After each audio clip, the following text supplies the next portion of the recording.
Os dois viveram momentos muito felizes na casa, eles eram muito apaixonados, e todos os dias diziam isso ao outro, e ressaltavam a sorte que tinham, em ter encontrado alguém tão bom para passar o resto de suas vidas. Tudo estava tranquilo na vida do casal até que os pais de Célia adoeceram subitamente. Embarque nessa história emocionante agora. E se você já conhece o nosso canal, e quer nos ajudar a continuar te emocionando com mais vídeos, peço que nos ajude apertando o botão de gostei. Vamos ao vídeo. Enquanto reabastecia as prateleiras do mercado, Célia se perdia em seus pensamentos, em dúvida se conseguiria ou não jantar naquela noite. Ela estava há 2 dias comendo apenas barrinhas de cereais na janta, pois o dinheiro não era o suficiente para ela comprar uma marmita. Depois de ficar 2 dias sem uma alimentação correta, ela já se sentia fraca para conseguir aguentar 2 turnos no mercado, mas, mesmo assim, ela se forçava a se manter de pé enquanto pegava um sabonete e o levava até o corredor certo, ou colocando na prateleira correta. Todos os dias ela precisava repor os produtos que eram tirados de seus lugares e colocados em lugares aleatórios do mercado, desde peixes sendo colocados no corredor de utensílio de limpeza, até bolachas e macarrão instantâneo sendo deixados do lado do sabão em pó. Aquela rotina tinha sido confusa no começo, e Célia tinha demorado um pouco para se estabilizar ali, isso porque a maioria das pessoas que trabalhavam naquele mercado tinha em torno de 20 anos, e ela já tinha 42 anos. No começo, quando Célia foi contratada, alguns dos funcionários mais jovens do estabelecimento fizeram chacota dela e insinuavam que ela já era velha para trabalhar ali. Esses comentários maldosos não a desestabilizaram. Ela já era uma mulher madura e já tinha enfrentado percalços em sua vida, e encarou isso como apenas mais um deles. Então, para cada piada maldosa que faziam com Célia, ela respondia com um comentário gentil, e logo se tornou impossível, até para os mais grosseiros, fazerem piadas com ela. O ar de maturidade e a forma tranquila de agir de Célia acabou conquistando todos os funcionários do mercado. E até aqueles que faziam comentários maldosos rapidamente se tornaram colegas dela e posteriormente se tornaram amigos. Ao se dar bem com os seus colegas de trabalho, a rotina tornou-se mais tranquila, e menos confusa, apesar de ainda ser muito cansativa, ainda mais por causa de sua condição física. Célia tinha um problema grave no joelho, que impossibilitava que ela se movesse com muita agilidade, então ela andava mancando. Esse simples modo de caminhar, que a diferenciava de outras pessoas, a tornou alvo de muitas brincadeiras maldosas ao longo de sua vida.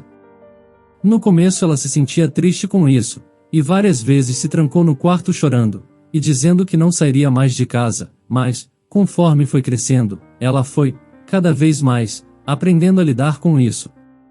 E foi entendendo que todas as pessoas que faziam bullying eram simplesmente pessoas infelizes, que queriam transmitir a sua infelicidade a outra pessoa por meio de insultos. Então, ao invés de focar em pessoas maldosas, ela preferiu focar nas pessoas que ela mais amava em sua vida, que eram seu pai e sua mãe. Ela tinha pais muito presentes em sua vida e, diferente do que via em muitas famílias disfuncionais, ela realmente podia contar com eles em momentos difíceis e dividir momentos bons também. Célia era tão próxima dos seus pais que, durante a sua adolescência, muitas vezes preferia sair com eles do que com algum de seus amigos de sua idade. E, diferente do que acontece normalmente, Célia continuou muito próxima aos seus pais até a sua fase adulta. Ela teve alguns relacionamentos, mas teve também muitas decepções. Como era uma jovem muito bonita em sua fase da adolescência, vários rapazes lhe cortejavam e queriam namorar com ela. Ela teve 2 namoros nos quais os jovens lhe prometeram amor eterno, mas a abandonaram. Depois dessas 2 decepções amorosas, Célia tinha reservado seu tempo para aproveitar mais momentos com seus pais, que eram seus melhores amigos, e também reservava um tempo para si mesma. Célia, embora não dissesse para todo mundo, tinha uma grande paixão em sua vida, que era a pintura. Ela adorava pintar e tinha quadros feitos por ela guardados na garagem da casa dos pais, que eram os únicos que sabiam dessa paixão da filha. Seus pais sempre diziam a ela que ela era muito talentosa e que deveria expor os seus quadros em uma galeria, ou pelo menos mostrar para alguém que admirasse artes, pois poderia vendê-los, mas ela nunca investiu nisso. Célia começou a trabalhar em sua adolescência e foi contratada como atendente de lanchonete. Esse foi o seu primeiro trabalho e ela tinha uma rotina muito exaustiva. Célia começava a trabalhar de manhã, terminava à tarde e voltava para casa bem cansada todos os dias. O salário não era muito, então tudo o que ela recebia, ela entregava para os pais para ajudar nas despesas domésticas. Nesta época nem Célia e nem seus pais se preocupavam muito com o dinheiro, isso porque os seus pais eram professores aposentados, e por isso tinham uma boa renda mensal que garantia a eles que pudessem fazer as compras do mês e manter todas as contas pagas sem problemas. Eles até tinham dito a Célia que ela ainda não precisava começar a trabalhar se não quisesse, mas ela escolheu começar a trabalhar pois queria se tornar responsável e entender como funcionava o dia a dia de alguém que trabalhava fora. Seus pais, mesmo sendo protetores, não queriam privar a filha de conhecer a vida real, e sabiam que em algum momento, de fato, ela começaria a trabalhar e teria as suas próprias responsabilidades. Na lanchonete, Célia rapidamente aprendeu a ser mais disciplinada, chegar no horário certo para poder arrumar todos os ingredientes que seriam usados ao longo do dia, e limpar a loja. Ao começar a trabalhar logo cedo, também precisava ter paciência com clientes indecisos e com clientes rudes, e aprendeu também a mexer no caixa e contar dinheiro com muita facilidade. Ela ficou nesse trabalho por alguns meses até que o cansaço se abateu muito e seus pais disseram que era melhor ela sair.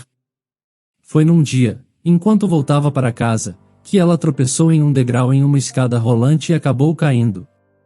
O som de quando ela bateu no metal dos degraus foi tão alto que várias pessoas correram para ajudá-la.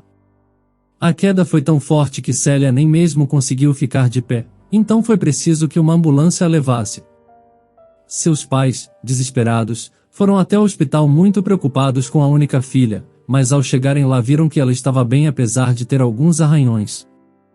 Quando os pais de Célia, e a própria Célia, olharam para sua perna, parecia apenas um machucado superficial, que iria sarar com o passar dos meses, porém, conforme o tempo foi passando, a perna de Célia não melhorava.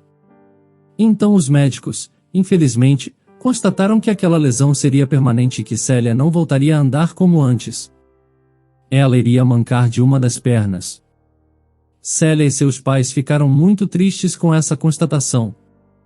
Ela não estava acostumada a caminhar daquele jeito e também não estava acostumada aos olhares se voltando para ela, quando ela andava pela rua.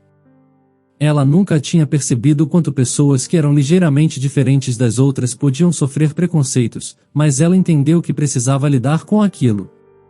A fase adolescente era bem cruel, e ela logo entendeu que várias pessoas apontavam o dedo para ela, e diziam comentários pejorativos maldosos simplesmente para magoá-la. Várias vezes ela passava por rodas de amigos, e quando já estava longe ouvia gargalhadas. Ela sentia seus olhos queimarem e as lágrimas descerem, pois sabia que ela era o motivo daquele riso maldoso. Conforme foi ficando mais velha, saindo da fase adolescente para a fase adulta, ela foi cada vez se importando menos com quaisquer comentários que eram feitos às suas custas. Ela sabia que sempre teria pessoas preconceituosas que a julgariam antes de conhecê-la, então ela simplesmente passou a ignorar. Célia percebeu que os verdadeiros amigos eram aqueles que nem mesmo reparavam que ela mancava, apenas a tratavam normalmente. Havia também as pessoas que perguntavam sem ofendê-la o que tinha acontecido com a sua perna e ela respondia, e assim a vida foi seguindo. Mesmo com essa pequena diferença tendo incomodado muito no começo, pois ela não sabia como lidar, com o tempo ela foi se acostumando, mancar se tornou algo normal para ela, e ela passou a ter outras preocupações como quais carreiras iria seguir. Célia tinha o privilégio de poder escolher a faculdade pois seus pais tinham contatos em faculdades, e diziam que iriam conseguir uma bolsa para ela, mas se ela disse que queria entrar com seu próprio esforço, e não pegar a vaga que poderia ser de alguém que realmente precisasse. Seus pais ficaram orgulhosos ao ouvir essa frase tão madura vindo de sua filha. Célia então começou a trabalhar em uma loja de roupas em um shopping, e a rotina era bem puxada, mas pelo menos o salário era mais do que ela ganhava na lanchonete. Enquanto trabalhava, ela começou a fazer testes para descobrir qual profissão queria seguir. Foi nessa época que ela conheceu Tenório, um homem que trabalhava em uma loja de sapatos, também no shopping. Ele era muito simpático e conhecia a maioria das pessoas que trabalhavam na loja de roupas na qual Célia trabalhava. Ele sempre ia cumprimentar todos e desejar um bom dia e ficava conversando. Mas com o tempo passou a ir mais vezes na loja e ficar mais tempo conversando com Célia. Apesar de ser inteligente e madura para alguns assuntos acadêmicos, pois lia bastante, e conversava sobre tudo com seus pais. Mas, Célia era bem ingênua quando se tratava de romance, e depois de ter 2 relacionamentos fracassados em sua adolescência, ela tinha ficado solteira por bastante tempo, a ponto de se esquecer como funcionava uma paquera. E por isso ela não percebeu que era isso que Tenório estava fazendo. Como ela demorou muito tempo para perceber as investidas de Tenório, algumas de suas amigas da loja precisaram dizer a ela o que estava acontecendo, e mesmo assim ela disse que elas deveriam estar enganadas, e que Tenório era apenas um amigo. Porém, os meses se passaram e ficou claro que ele não queria ser apenas amigo de Célia, e logo ela percebeu que também sentia mais do que uma amizade por ele. Célia e Tenório então começaram a sair, e passeavam no shopping onde trabalhavam. Como os seus horários de saída do trabalho eram os mesmos, eles saíam do trabalho e começavam a andar pelo próprio shopping, tomavam sorvete ou iam comer um lanche. Eles conversavam sobre tudo e Célia logo percebeu que tinha muito em comum com ele. Quando já estavam juntos há 2 meses, Tenório a pediu em namoro e ela aceitou. O namoro estava indo bem, e Célia disse para Tenório que iria apresentá-lo aos seus pais e ele aceitou. Os pais de Célia então prepararam um delicioso jantar e ela levou o seu namorado para conhecer os sogros. Tenório se deu muito bem com os pais de Célia, e o almoço em família foi muito tranquilo. Os 4 conversaram durante horas sobre vários assuntos. Tenório era um rapaz muito inteligente e gostava muito de ler, gostava muito de artes e isso rendeu a ele muitos elogios vindos dos pais de Célia.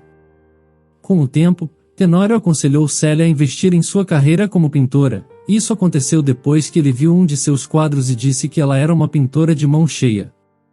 No começo ela achou que ele apenas estava sendo gentil, mas ela logo aceitou que não tinha nada a perder. Célia então expôs os seus quadros em uma pequena galeria da cidade e recebeu muitos elogios e até mesmo uma proposta, que mesmo não sendo uma oferta de milhares de reais, era uma oferta de um valor razoável, que Célia aceitou e vendeu o quadro. Apesar disso, Célia nunca se empenhou em continuar na carreira de pintura, ela ainda deixava os quadros como hobby e continuava trabalhando em outros empregos para manter a renda fixa. O namoro de Célia e Tenório se mantinha firme e eles se casaram com apenas 1 ano de namoro e foram morar juntos numa casa alugada perto dos pais de Célia. Os pais de Tenório viviam em outro estado, então o contato deles se resumia a ligações telefônicas, mas, mesmo assim, eles ainda conversavam bastante. Os 2 viveram momentos muito felizes na casa, eles eram muito apaixonados e todos os dias diziam isso ao outro e ressaltavam a sorte que tinham em ter encontrado alguém tão bom para passar o resto de suas vidas. Tudo estava tranquilo na vida do casal até que os pais de Célia adoeceram subitamente. Normalmente, o dinheiro que eles recebiam por serem professores aposentados era o suficiente para mantê-los, mas a doença forçou os 2 a ficarem de cama e os remédios que eles precisavam eram muito caros, ultrapassando o orçamento mensal dos 2. Quando Célia e Tenório perceberam que o dinheiro que o casal de professores aposentados recebia não seria o suficiente para pagar os remédios, eles logo se dispuseram a pagar. O pai e a mãe de Célia não sabiam o total que gastavam por mês em medicamentos, pois se soubessem se negariam a aceitar o dinheiro dela e de Tenório. Mas era muito dinheiro. Além dos remédios havia o tratamento e eles eram de uso contínuo, tinha também a dieta e as consultas médicas que, com frequência, os 2 tinham que ir. Célia ficava a noite em claro pensando em como conseguiria pagar tudo aquilo. Às vezes ela pensava se seria viável colocar os 2 em um plano de saúde, mas pesquisou e viu que o plano não cobria o tipo de tratamento que os 2 precisavam. Em várias noites Célia acabava chorando sem parar, mas Tenório a abraçava e a consolava dizendo que os 2 enfrentariam aquilo e que conseguiriam ajudar seus pais, e ressaltava que os pais de Célia eram seus pais também, e que ele faria de tudo para que os 2 ficassem bem. Tenório ainda trabalhava na loja de sapatos, mas com o tempo ele tinha conseguido um cargo alto no lugar e até planejava comprar a loja, porém, como precisou ajudar nos medicamentos dos sogros, postergou o sonho. Ele passou a trabalhar mais e usar grande parte do seu salário para pagar medicamentos e tratamentos. Já Célia trabalhava em um mercado quando a doença cometeu seus pais, pela primeira vez na vida, percebeu que nunca tinha de fato estudado algo e nem focado em algo que pudesse lhe render uma carreira. Ela tinha estudado muito, e trabalhado em vários lugares, mas nunca de fato tinha se empenhado, e isso rendeu a ela uma amargura. Ela sentia que tinha perdido tempo e que talvez devesse mesmo ter investido em seus quadros e tentado seguir a carreira de pintura, ao invés de pular de emprego e nunca se sentir completamente feliz em nenhum deles. Quando essas neuras pairavam nos pensamentos de Célia, quem a consolava novamente era Tenório, dizendo a ela que tudo tinha seu tempo e que ela não deveria se lamentar, pois era uma mulher incrível, que fazia tanto pelos outros que, por alguns anos, esqueceu de si mesma, mas que nunca era tarde para tentar de novo. Enquanto trabalhava no mercadinho, Célia, às vezes, se pegava pensando em como seria sua vida se tivesse seguido a carreira de artes, se teria de fato feito sucesso ou se teria falido e precisado ir para outra carreira, mas esses pensamentos sempre eram interrompidos quando algum cliente entrava e perguntava onde ficava algum produto. Apesar desses arrependimentos, Célia era feliz. Ela e o esposo conseguiam ajudar bastante os pais e nunca tinham atrasado nenhum dos medicamentos e nenhuma das consultas médicas. Eles trabalhavam bastante e estavam sempre muito cansados, mas eram muito felizes. No mercado onde ela trabalhava, todo tipo de gente entrava.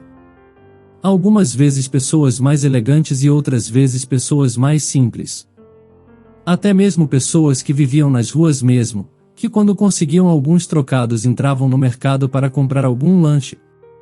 Célia não se importava com isso, ela até ficava feliz quando via pessoas mais humildes entrando ali e conseguindo comprar algo, mas ela percebia que esse pensamento era só dela. Seus colegas de trabalho e até mesmo o gerente do mercado olhavam de cara feia quando alguém mal vestido entrava no estabelecimento como se apenas pelas suas roupas a pessoa já estivesse sentenciada a ser uma criminosa. Célia percebia isso e achava errado, ela odiava ter que olhar aquelas pessoas andando pelos corredores e vigiar para que elas não pegassem nada, mas eram as ordens do gerente e ela precisava segui-las. Em meio a tantas pessoas que entravam ali e que nunca mais voltavam e logo sumiam da mente de Célia, uma delas passou a ser praticamente uma colega dela.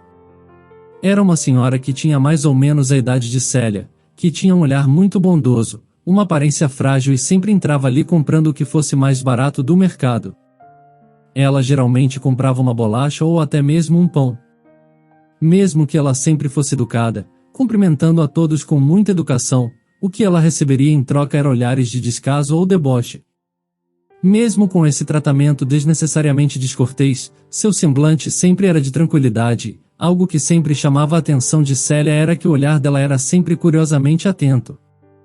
Célia também sempre observava o jeito de agir da senhora, e ela transmitia uma elegância nata. Era algo que Célia não sabia explicar muito bem, e na única vez que comentou isso com uma colega de trabalho, ela ouviu a mulher rindo e dizendo que de elegante aquela maltrapilha não tinha nada. Mesmo com os colegas de trabalho ignorando a senhora, Célia tratava como tratava a todos, com educação, e, sempre que conversava com a senhora, Célia se sentia muito bem, o assunto fluía e Célia percebia que aquela mulher era muito inteligente e muito bem-humorada. Então, o que era apenas uma conversa ocasional, se transformou em uma amizade verdadeira. Célia então perguntou à mulher o seu nome, e ela disse que era Maria. Célia e Maria conversavam bastante. Quando o gerente disse a Célia que não a queria ali dentro, as duas passaram a conversar só do lado de fora do mercado, nos momentos de pausa do almoço de Célia. Certo dia, durante uma conversa, Maria disse a Célia que ela era sua melhor amiga, e que queria tê-la conhecido antes. Célia abraçou Maria ao ouvir isso. Quando o fim do mês chegou, Célia recebeu um pouco mais pois tinha feito muitas horas extras, então ela saiu e comprou uma marmita para jantar, finalmente feliz por conseguir comer comida ao invés de barrinha de cereal. Mas, no momento em que comprou a marmita, ela pediu duas. Célia então voltou ao trabalho e entregou a marmita a Maria, que a agradeceu sorrindo. No dia seguinte, Célia estava trabalhando quando uma limusine parou na frente do mercado. Enquanto todos olhavam boquiabertos, Maria saiu de dentro da limusine, foi até Célia e a abraçou. Sem permitir que os outros ouvissem, Maria entregou a Célia um envelope e pediu que ela só o abrisse em casa. Célia, confusa, não conseguia formular nenhuma pergunta, então apenas retribuiu o abraço em Maria. Quando Maria saiu da loja e entrou de novo na limusine, Cada empregado do mercado tinha uma teoria. Alguns achavam que a limusine era alugada, outros achavam que era roubada e davam risada, e Célia se manteve quieta, segurando o envelope que tinha ganhado de Maria e escondido no bolso para ninguém ver. À noite, quando seu marido voltou do trabalho, ele e Célia foram para a sala ler a carta, e assim que abriram o envelope, os dois encontraram um documento que dizia que eles tinham herdado uma fortuna. Eles ficaram confusos, mas ao ler a carta entenderam tudo. Maria era uma mulher muito rica que vivia sozinha em uma casa cheia de muito luxo, provinda de uma família rica com uma herança que ultrapassava gerações. Maria sempre se sentiu uma impostora em todos os lugares em que frequentava. Ela tinha frequentado as melhores escolas, a melhor faculdade, se formou no curso mais disputado e caro, que era o de direito, apesar de nunca ter precisado trabalhar. Em toda a sua vida, ela só tinha conhecido pessoas da sua classe social, que tinham tanto dinheiro quanto ela.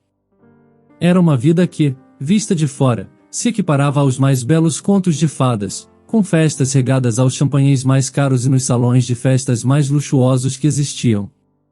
Apesar de tudo isso, embora ela nunca tivesse cometido o absurdo de dizer em voz alta, a verdade era que a sua riqueza a transformava em uma pessoa mais infeliz a cada dia que passava.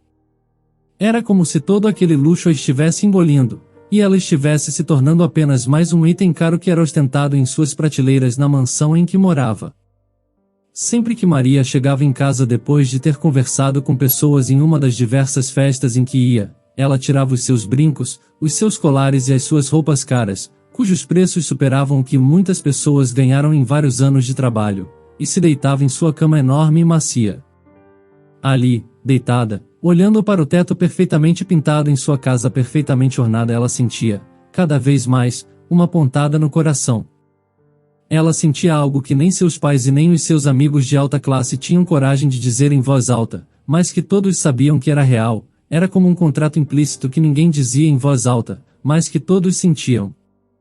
E a verdade era que apesar de toda a beleza e requinte, e apesar de as marcas serem originais e as joias serem verdadeiras, tudo ali era falso. As amizades eram falsas, as pessoas eram falsas, até a própria Maria sentia que era falsa. Era como se ela fosse um de seus cristais, linda por fora, mas frágil, que poderia se quebrar com apenas um toque. Com o tempo, todos aqueles enfeites de cristais lindos que Maria sempre se orgulhava de ter em casa, se tornaram itens frágeis que ela tinha medo até de olhar, como se só de apenas fitá-los eles pudessem se quebrar. As suas paredes, perfeitamente pintadas, se tornaram um lugar quase claustrofóbico. Era como estar presa em um hospital psiquiátrico. Todas essas paranoias não foram resolvidas quando ela foi a um psiquiatra, que apesar de cobrar muito caro por consulta não lhe dava respostas concretas, parecia que até os seus diagnósticos eram falsos. Maria sabia que apenas algo real resolveria toda aquela angústia que ela sentia, e foi por isso que ela trocou suas roupas de grife por roupas surradas e saiu para as ruas. Ela queria, e precisava, mais do que tudo, ver como era o mundo real. Maria percebeu que a sua vida era totalmente diferente da vida da maioria das pessoas assim que ela saiu de sua casa, e ver a realidade foi como levar um soco no estômago. Havia fome e desespero nas ruas, pessoas necessitadas e desesperançosas, e ao ver aquela realidade, Maria rezou e pediu perdão por todas as vezes que tinha se sentido triste. Mas ela prometeu que faria diferença. Sendo assim, ela observou todas as pessoas necessitadas e fez questão que aquelas pessoas tivessem alimentos. Ela ajudou uma ONG, que tinha um espaço aberto em que recepcionava famílias, dando vários colchões, e deu alimentos para garantir que as pessoas ficassem bem, e pela primeira vez Maria se sentiu feliz. Ela descobriu o poder que a caridade fazia a ela, e estava feliz ao ver pessoas felizes. Os anos foram passando e ninguém nunca soube que Maria fazia essas coisas, e ela queria que continuasse assim. Ela não queria que a mídia descobrisse que a famosa herdeira estava fazendo trabalho de caridade, pois poderiam transformar aquilo em algo que não era, poderiam achar que ela queria visibilidade e aquilo era tudo que ela não queria. Por fim Maria recebeu uma notícia e soube que já era hora de ela encontrar alguém bom, e foi assim que ela começou a ir em um mesmo bairro, procurando por uma pessoa que fosse merecedora de receber sua herança. Maria rapidamente se tornou amiga de Célia e via naquela mulher uma força que nunca tinha visto em si mesma, ela também via um amor muito grande quando ela falava do seu esposo e ficava triste por nunca ter achado alguém assim. Apesar disso, Maria se sentia feliz, pois sabia que Célia era sua amiga sem interesses e sem segundas intenções. Na carta, Maria também contava que queria ter mais tempo, queria conhecer mais pessoas do ciclo de amizade de Célia e queria conhecer mais pessoas como ela, mas ela sabia que a sua hora estava chegando. Mas que, apesar de tudo, estava grata, feliz e tranquila. Uma semana depois, Maria faleceu da doença que ela tinha descoberto há pouco tempo, mas que sabia que iria levá-la desse mundo. Célia soube do falecimento da amiga e se sentiu desolada. Ela foi amparada pelos pais e por Tenório e agradeceu por ter uma família ao seu lado. Ela também ficou feliz por Maria ter descoberto, mesmo que tenha sido no final da vida, uma amizade verdadeira. Célia e Tenório demoraram a acreditar que tinham herdado a fortuna de Maria, mas um advogado garantiu a eles que era aquilo mesmo. Então, os dois investiram o dinheiro na loja de sapatos que Tenório sempre quis ter, e Maria se permitiu sonhar alto abrindo uma galeria, onde ela expôs os seus quadros ali e rapidamente atraiu muita atenção. A vida do casal se tornou tranquila, e não precisar trabalhar foi algo muito diferente no começo, eles estavam acostumados com a rotina. Mas, como estavam tranquilos financeiramente, decidiram ajudar outras pessoas e abriram uma ONG para ajudar pessoas de rua. A melhor parte de tudo era que Célia podia respirar aliviada, pois sabia que todo mês teria os medicamentos e o tratamento de seus pais garantidos, e ela ficou feliz ao ver que eles estavam cada vez melhores. Célia, Tenório e seus pais continuaram sendo a família amorosa que sempre tinham sido, e com a melhora dos pais, Célia pôde cada vez mais organizar almoços em família, nos quais todos sempre falavam de Maria e diziam que seria muito bom tê-la ali. E que tinham certeza de que ela estava olhando por eles, de onde quer que estivesse. Célia e Tenório ficaram sendo conhecidos como filantropos da região, pessoas que dedicam o seu tempo e dinheiro a causas sociais, e muitas famílias se beneficiavam com a ajuda dos dois. Muitas pessoas receberam alimentos e moradia e graças ao casal tinham a certeza de que passariam um mês sem sentir fome ou frio. Para Célia e Tenório a felicidade de ajudar os outros tornava deles ainda maior, e eles se sentiam plenamente e completamente felizes e abençoados. O que você achou da atitude de Maria? Comente a sua opinião. Se você gostou dessa história emocionante, peço, por favor, que deixe um gostei neste vídeo. E este outro vídeo que está aparecendo em sua tela agora, também é muito comovente, e certamente também vai te emocionar. Se inscreva no canal para não perder nenhuma novidade, e até o próximo vídeo.